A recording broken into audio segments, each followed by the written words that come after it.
Eu queria que você prestasse muita atenção no que eu vou dizer hoje, mas que você não pensasse em alguém, que você pensasse em você. Porque o Senhor hoje quer falar com você. Amém? Você está preparado, irmãos? Porque o Senhor, Ele quer nos alimentar de uma forma diferente nessa manhã. Você crê nisso? Você está preparado? Glórias a Deus. Eu queria ler o nosso primeiro texto, que fica lá em Gênesis, capítulo 2, o versículo 16 e o 17.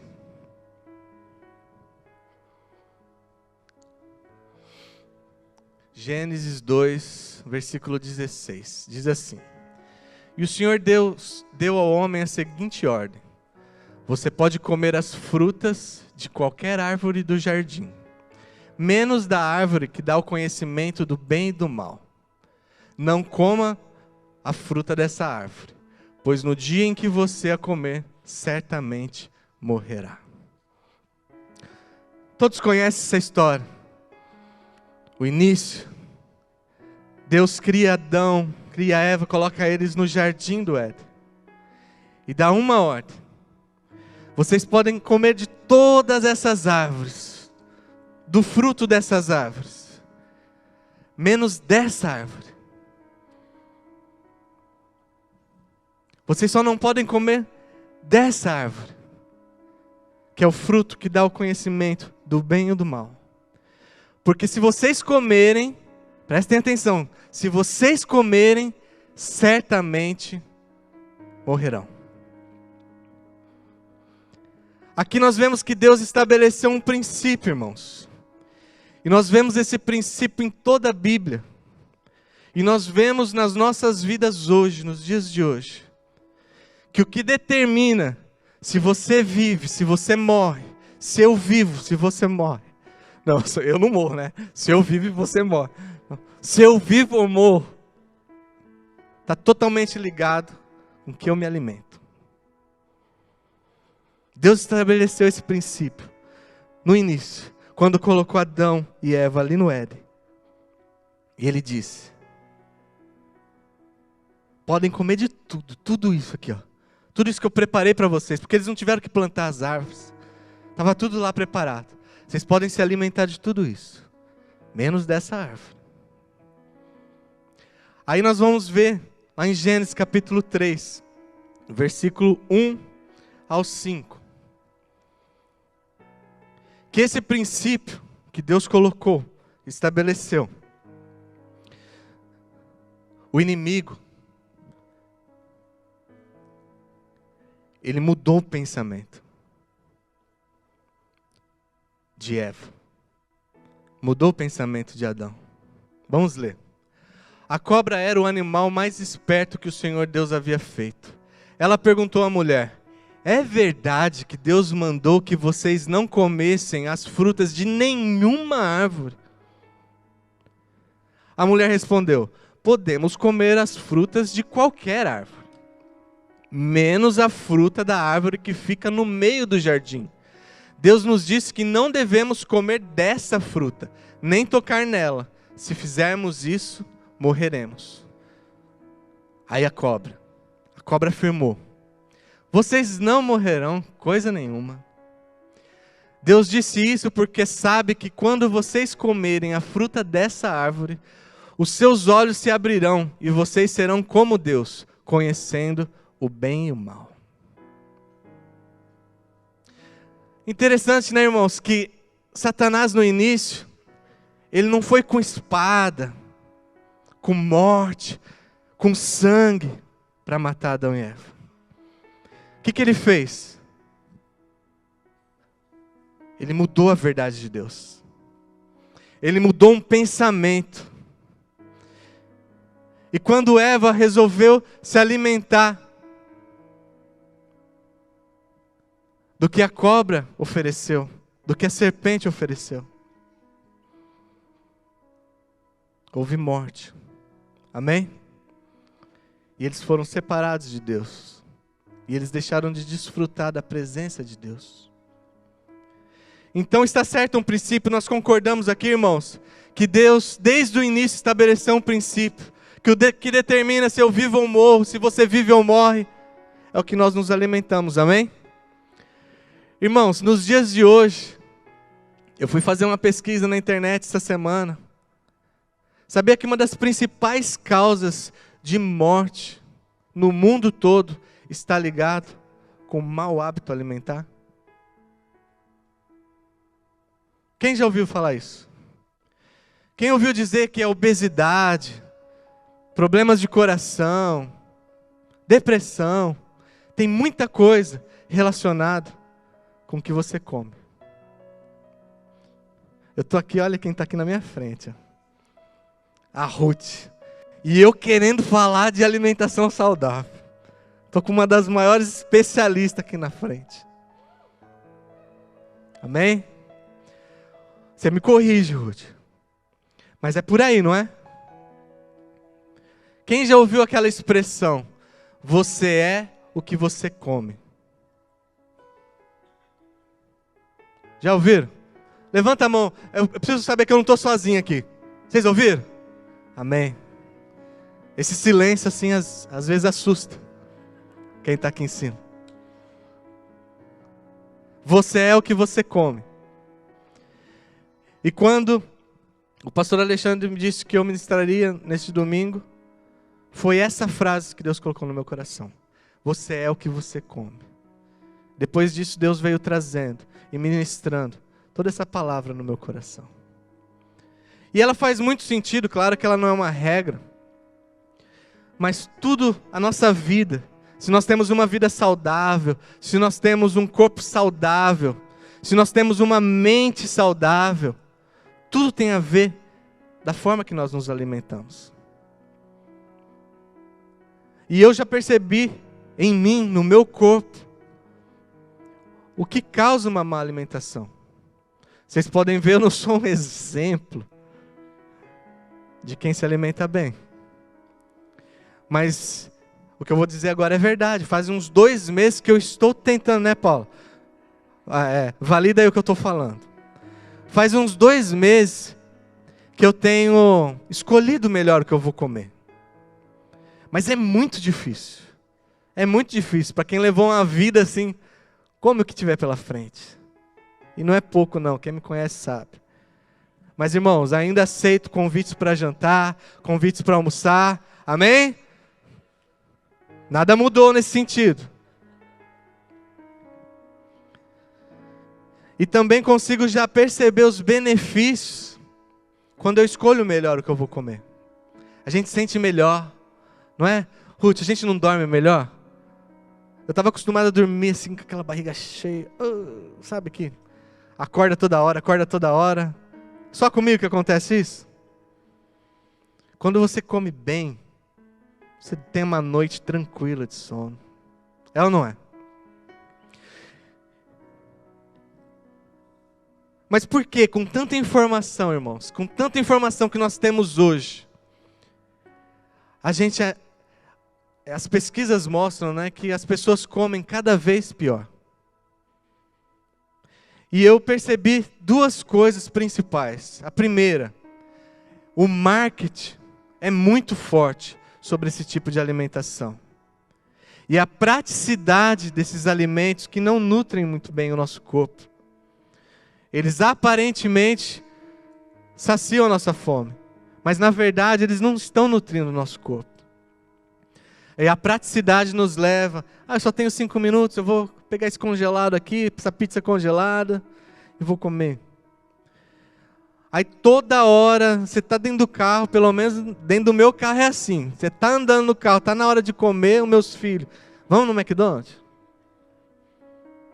Vamos pegar alguma coisa para comer? Gente, não é fácil. Não é fácil. É só comigo que acontece isso? Mas a praticidade nos leva a ceder várias vezes, não é? É mais forte que nós. Passo no McDonald's, em 20 minutos eu estou alimentado, ou eu vou para casa, colocar uns legumes para cozinhar, colocar a carne, temperar, ligar o forno, esperar lá 1 hora, 1h30, sentar na mesa, com calma. Eu já morri de fome. Irmãos, Deus estabeleceu desde o início que o que define se nós vivemos ou se nós morremos está totalmente ligado com aquilo que a gente come, com aquilo que a gente se alimenta. E a Bíblia toda, várias histórias, mas várias histórias, mostram que a preocupação de Deus com o que a gente se alimenta, com o que nós estamos nos alimentando. Quando eu disse que para você prestar atenção e trazer para a sua vida, para a sua realidade, para os dias de hoje, porque essa palavra é uma palavra atual, nós lemos lá no início da Bíblia, mas ela é para hoje, amém? Ela serve para hoje, para as nossas vidas. E eu faço uma pergunta para você: do que você tem se alimentado? Do que você tem se alimentado? Olha para a pessoa que está do seu lado aí. Pergunta para ela: do que você tem se alimentado? Quem você tem ouvido? Quem tem influenciado? Quem e o que tem determinado que você vai servir na sua casa, para os seus filhos, para o seu marido, para a sua esposa, no seu trabalho? Quem determina isso? Quem fala no seu ouvido? A quem você ouve? Irmãos, quando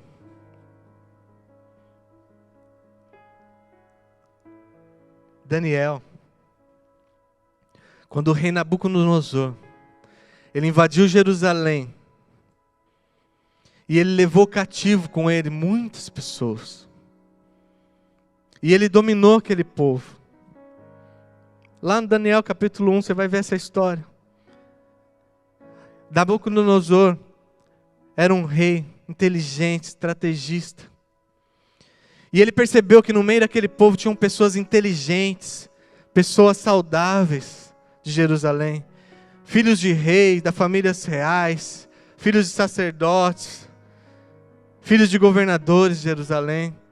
E ele disse: pega esse povo, pega esses jovens, mas eles têm que ser saudáveis, têm que ser inteligentes. Peguem eles e separem eles.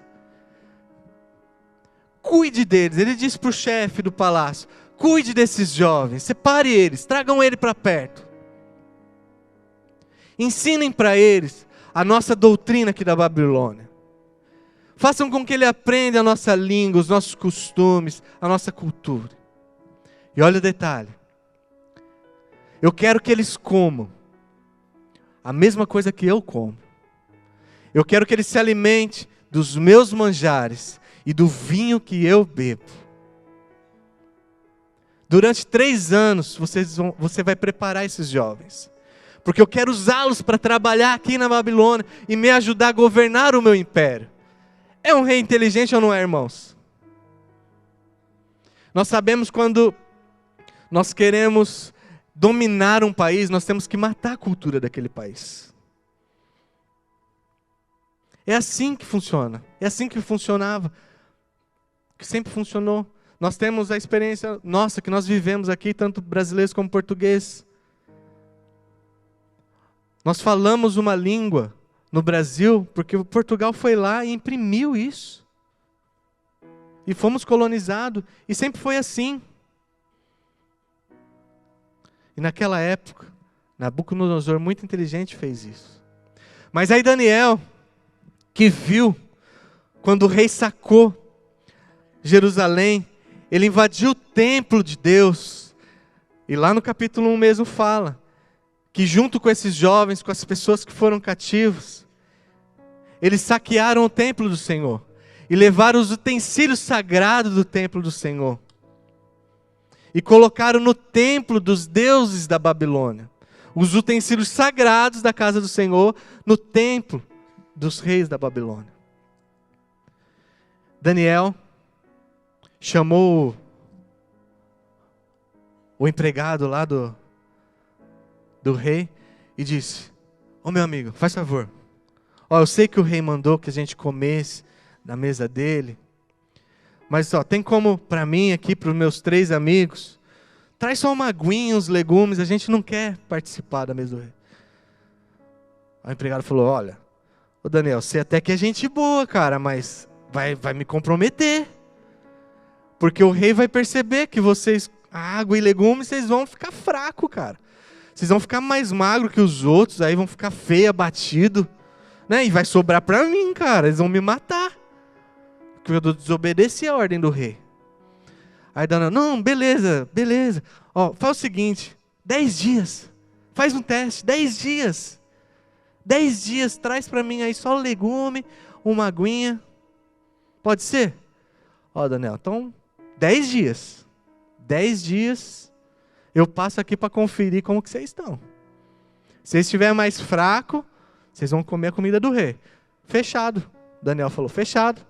Olhou para os meninos, fechado, porque os meninos nem palpitaram, foi Daniel que decidiu tudo. Fechado. 10 dias depois ele foi lá conferir. Quando ele olhou para os 4, ele falou, cara, como que pode? Vocês estão a água e legumes. Vocês estão mais bonitos que os outros. Vocês estão mais fortes que os outros. Que estão se alimentando dos manjares do rei. Como que pode? E ele começou a tratar Daniel e seus amigos com água e legumes. E nesses 3 anos, no fim desses 3 anos, ele levou todos aqueles jovens, os que comeram no manjares do rei, e os 4 que ficaram legumes e água. E sabe qual foi a surpresa? O que chamou a atenção do rei Nabucodonosor? Os 4 eram mais fortes, mais saudáveis, mais bonitos, mais inteligentes do que todos os outros. Amém? Desde o início, irmãos. O que nós comemos determina se a gente vive ou se a gente morre. Determina se a gente tem uma vida cheia de doença, uma vida depressiva, uma vida triste, uma vida sem a presença, ou uma vida cheia de Deus, ou uma vida cheia do Espírito. Amém? Vocês estão comigo? Irmãos, mas não é só isso.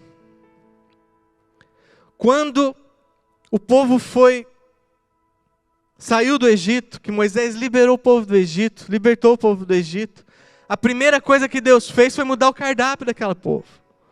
Eles foram para o deserto, e agora o que nós vamos comer e tal? Deus determinou, vocês não vão comer mais da comida do Egito, chega de cebola, chega de alho. E Deus preparou o maná para o povo. Mas eles eram escravos, assim como eu e você, nós éramos escravos desse mundo. Mas Deus quer mudar o nosso cardápio, irmãos. Não dá para se alimentar mais do que era lá do Egito. Não dá para se alimentar mais do que a gente se alimentava antes de conhecer o Senhor. Antes de nós termos a liberdade que Ele nos deu. E Deus todos os dias providenciava o maná. Amém, irmãos?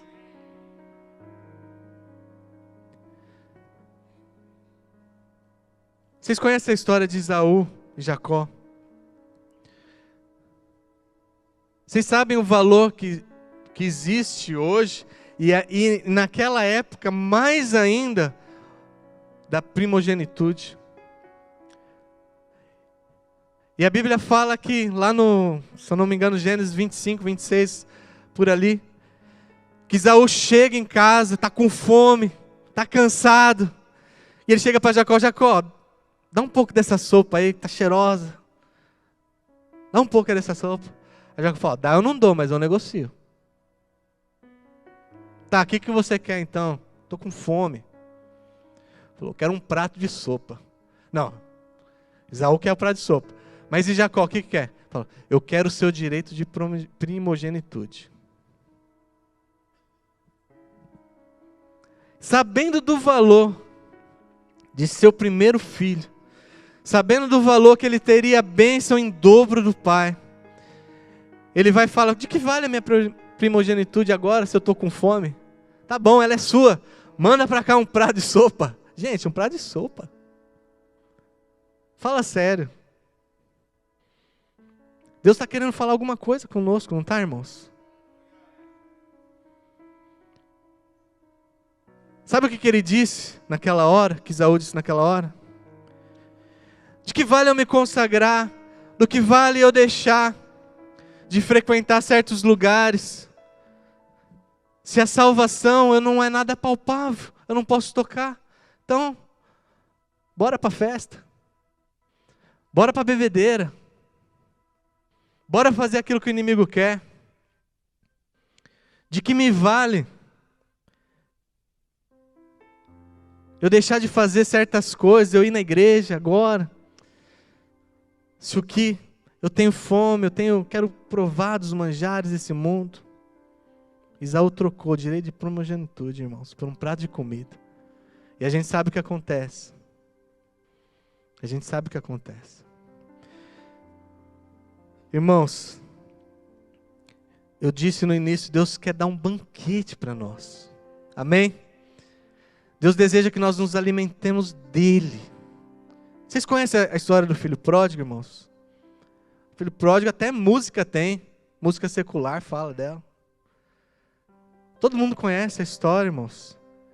E o fim do filho pródigo, lá na sua, longe do pai, o que ele estava fazendo?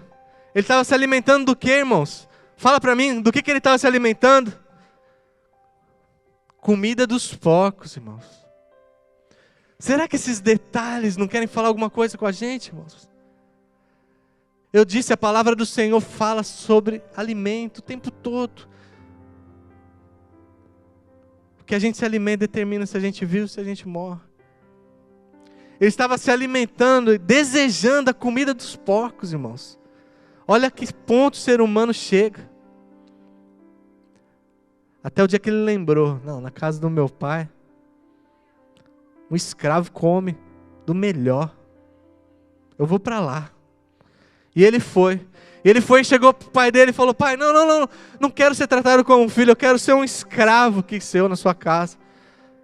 O que o pai falou? Você é meu filho, já tem um cordeiro preparado para você. E é isso que Jesus fala para você, meu irmão.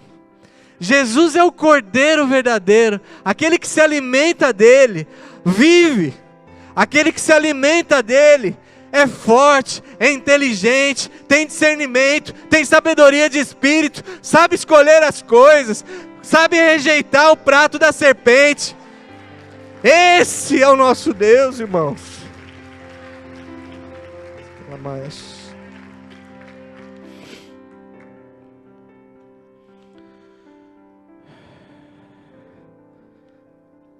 Às vezes, quando a gente pensa, quando Jesus foi para o deserto,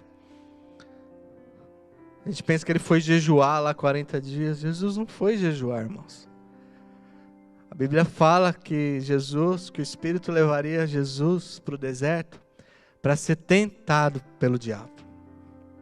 Foi para isso que ele foi para o deserto. E Jesus foi para o deserto. Ficou lá 2 dias, 3 dias. E nada do diabo. Cadê o diabo? Não foi. 4 dias, 5 dias, 10 dias. E o diabo não foi lá tentar ele. Mas Jesus, ele não vivia dos planos dele. Ele recebeu a palavra, vai para o deserto, que lá você vai ser tentado pelo diabo. Só que no deserto não tem comida, irmãos. E ele tinha que ser tentado pelo diabo. E o diabo não aparecia. 10 dias, 15 dias. Jesus não falou, já que o diabo não vem, eu vou embora, vou comer que eu estou com fome. Não. Ele ficou lá, obediente. E a Bíblia fala que quando deu 40 dias, Jesus teve fome. Jesus teve fome. Aí o diabo apareceu. O que ele falou para Jesus, irmãos? Qual foi a primeira coisa que o diabo falou para Jesus no deserto? Depois de 40 dias que Jesus estava lá esperando para ser tentado.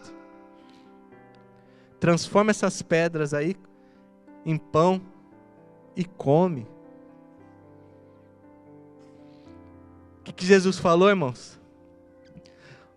Ó, Satanás. Pode ter funcionado lá com o primeiro Adão.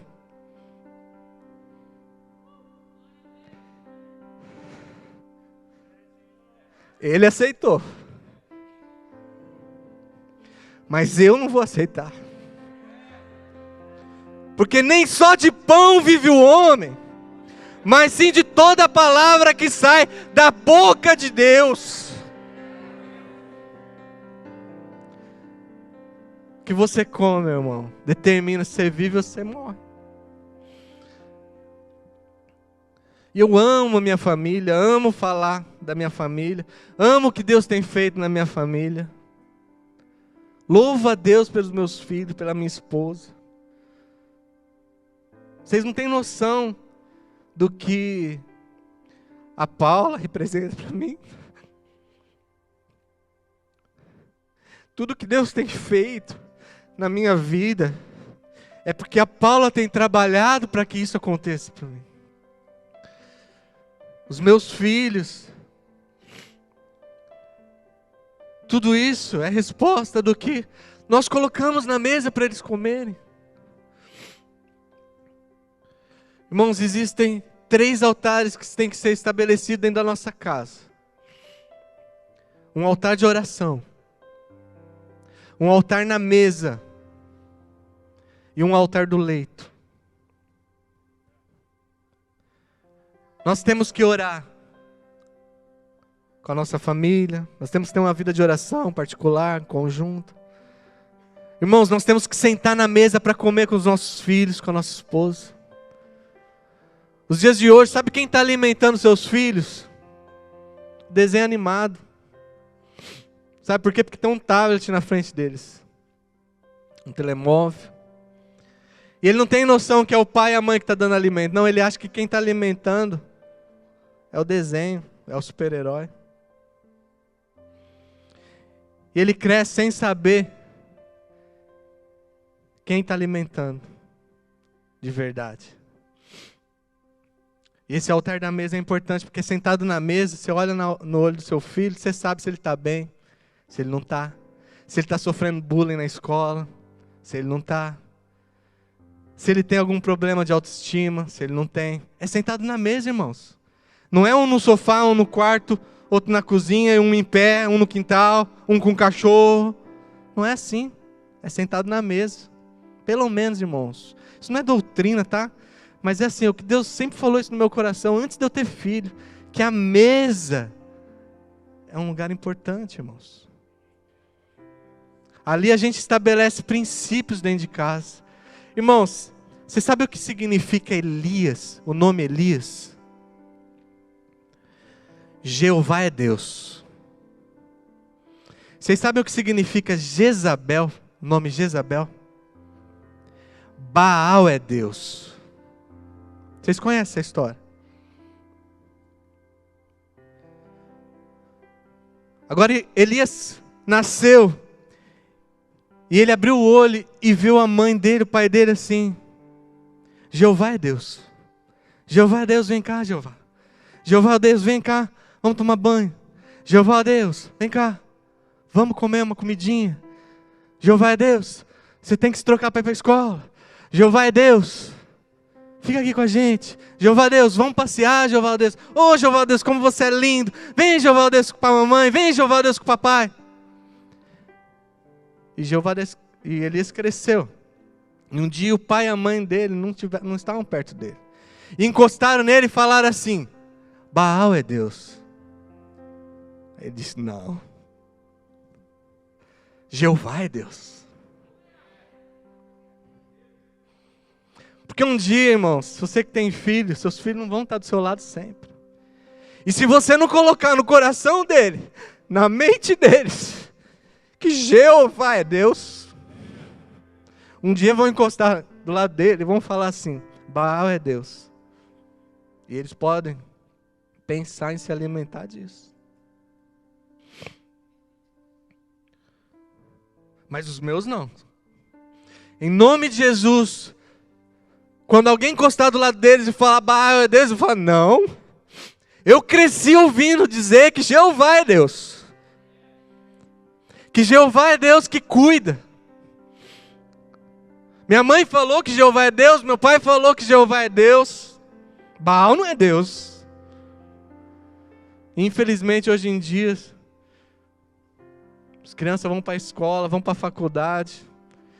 E o diabo, como no início, ele quer só mudar um pensamento, mano. Não quer matar ninguém, não quer derramar sangue, não. Ele só quer mudar um pensamento. Ele quer mudar um pensamento que você não é muito homem, que você é mais ou menos. Que você não é muito mulher, que você é mais ou menos, não é bem assim. Ele só quer mudar um pensamento. Para ele basta isso, mudar um pensamento. Distorcer uma verdade. A serpente não falou assim: é verdade que vocês não podem comer de nenhuma árvore? Olha que astuta que ela é. Não, a gente pode comer de todas as árvores, só não pode comer dessa. Ela falou: mas vocês podem sim. Podem. É que Deus sabe, se vocês comerem, vocês vão ser igual a Ele. Olha só o que colocou no coração: ser igual a Deus. Irmãos, o mundo está aí fora, oferecendo um monte de prato. Cabe a você aceitar ou não. Saber de onde vai se alimentar ou não. Quem vai influenciar as suas vontades, seus desejos, quem vai saciar a sua fome, é você que escolhe, irmãos. Vocês estão comigo? Irmãos, lembra da história de Daniel que eu contei aqui? Daniel tomou a frente, provavelmente os outros 3 eram discípulos de Daniel. E eles começaram a comer só pão, legumes, e vendo a igreja toda comendo o banquete do rei. E eles olhavam para a mesa e falavam: aquele filé mignon. E o pessoal comendo e comendo. Agora eu estou inventando, tá, gente? Não está na Bíblia, não. Mas eu acho que esses 3 podem ter chegado nesse período. Chegou: Daniel, sério mesmo que nós vamos continuar com isso aí? Para quê? Que diferença que está fazendo? Se a gente recebe aumento, eles também recebem. Se a gente tem algum prêmio, eles também têm. Nós somos tudo aqui prisioneiro. A gente pode comer. Para quê? Por que vale esse esforço? Daniel: não, vale a pena. Vai por mim, vale a pena. Mas Daniel, a gente dorme no mesmo lugar que eles. A gente não tem nada mais que eles. A gente só está aqui na água e no legume. Vamos comer uma coisinha aí que o rei dá. Vale a pena. Vale a pena. Porque o dia da fornalha vai chegar. Vocês conhecem a história da fornalha, né? Acho que uma das primeiras histórias que eu ouvi da Bíblia, eu fiquei impressionado. Eu estava falando para a Paula hoje cedo. Eu falei: nossa, eu conseguia ver aqueles 3, né, discípulos ali de Daniel sendo amarrados e jogados na fornalha. E um anjo ali com eles, dançando na fornalha. E Nabucodonosor: nós não jogamos 3 homens ali? Por que tem 4? Porque eles se alimentavam do que Deus dava, não do que o rei Nabucodonosor dava. E o milagre aconteceu na vida deles. Irmãos, o dia da fornalha vai chegar. E o seu sacrifício, o que você está fazendo, o que você está abrindo mão, até daquilo que você poderia fazer, Deus vai honrar. E tem a cova dos leões também, né, irmão? Daniel também. Chegou o dia da cova dos leões. Vocês conhecem a história? A criançada toda conhece a história das covas dos leões, da cova dos leões.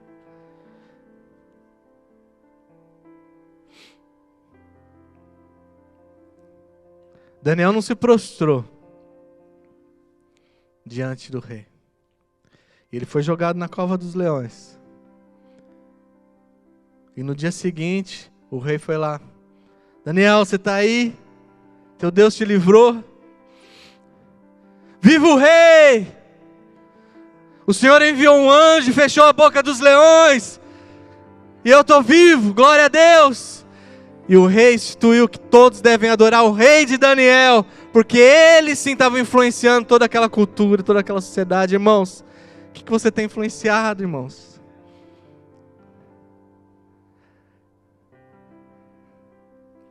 Vocês sabiam que tem a história de Daniel na Bíblia dos Leões também? Quem já ouviu a história da Bíblia dos Leões? Até na Bíblia dos Leões fala do livramento de Daniel. Vou contar para vocês. Uma noite lá, os leões fazendo festa lá na cova. E festa, e os leões tudo comemorando, tudo. Aí chegou um leão mais experiente, mais vivido. O que vocês estão comemorando? Por que vocês estão tão felizes assim? Você não sabe, senhor? Tá chegando carne fresca aí pra gente se alimentar. Tá vindo um judeu aí, nós vamos comemorar, nós vamos comer, vamos devorar ele e tal. Judeu? Vocês estão de brincadeira, vocês estão felizes? Vai vir um judeu aqui e vocês estão felizes? Por quê? Por que não deveriam? Vocês não conhecem, vocês não leram na Bíblia? Na nossa Bíblia? Não lembro o que tem lá. Tinha um tal judeu que ele pegava a boca do leão e abria e rasgava ele no meio. Vocês não viram? Vocês não lêem a Bíblia? E vai vir um judeu aqui, vocês estão tudo contentes? Aí os leões já ficaram com o pé atrás. Eita. E não é só isso não. Tem um outro judeu, um tempo depois aí, um tal de Davi, que ele matava os leões com a própria mão. Os caras, meu Deus do céu, proteja nós desse judeu então. Vocês acham pouco? Quando os leões deixaram de ir atrás desses judeus, o urso resolveu ir, e eles matavam os ursos também. Nessa hora os leões estavam tudo de joelho. Deus, envia um anjo para nos proteger, Deus, desses judeus. Nós não queremos morrer aqui, Senhor. E eles oraram. E quando eles estavam orando, um anjo apareceu na frente de Daniel. E eles olharam, chamaram outro. Vocês estão vendo um anjo? Um anjo veio nos proteger. E eles falaram, anjo, Deus, obrigado por ter enviado um anjo. Anjo, nos proteja desse judeu. Não deixe que ele nos mate. O anjo olhou para eles e falou assim, vocês ficam quietinhos aí no cantinho de vocês. Com a boquinha bem fechada. Vocês podem ficar tranquilos. Que do judeu cuido eu. Irmãos, até na Bíblia do leão, Deus salva. Amém?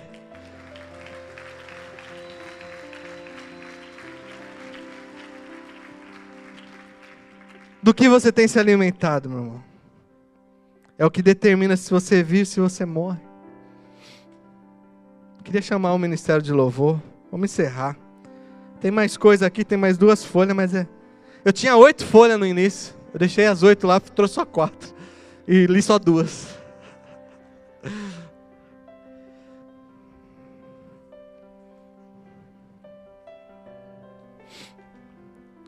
Qual cardápio você vai escolher, irmãos? Hoje o Senhor me trouxe aqui só para dizer uma coisa. Que cardápio você vai servir? Do que você tem se alimentado? O que tem alimentado a sua casa? Você, marido, do que tem se alimentado? O que tem alimentado a sua esposa? Quando Eva conversou com a serpente, Adão não estava por perto, irmão. O marido, a gente tem que ficar esperto, a gente tem que estar por perto. É nossa responsabilidade. É nossa responsabilidade. Eu desafio a vocês, irmãos, a se alimentar daquilo que Deus oferece. E sabe o que Deus ofereceu e nos deu para sempre? A graça através de Jesus. Se coloque de pé. Lá em João, capítulo 6, Jesus diz assim, eu sou o pão vivo que desceu do céu. Eu sou o pão vivo que desceu do céu. Irmãos, pão é para quê? Para se alimentar. Se alguém comer desse pão, viverá para sempre. E o pão que eu darei é a minha carne, para que o mundo tenha vida. Oh, glória! Tem que se alimentar de Jesus, irmãos. Na Santa Ceia, lá em Mateus 26, diz assim, enquanto estavam comendo, Jesus pegou o pão e deu graças a Deus. Depois partiu o pão e deu aos seus discípulos, dizendo, peguem e comam. Este é o meu corpo, Em seguida pegou o cálice do vinho e agradeceu a Deus. Depois passou o cálice aos discípulos dizendo: bebam todos vocês. Irmãos, tudo está relacionado com o que a gente come.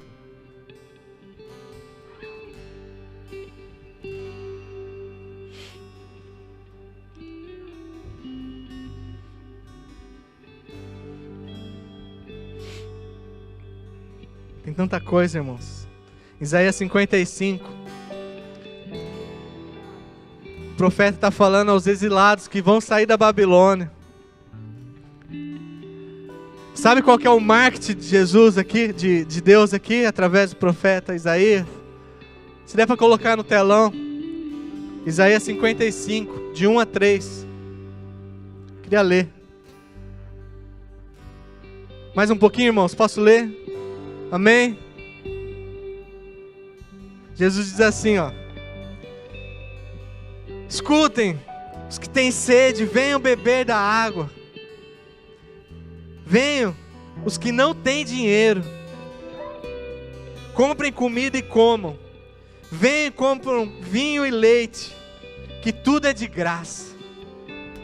E ele fala: venham, é nessa animação mesmo. Venham, comam e bebam, que tudo é de graça.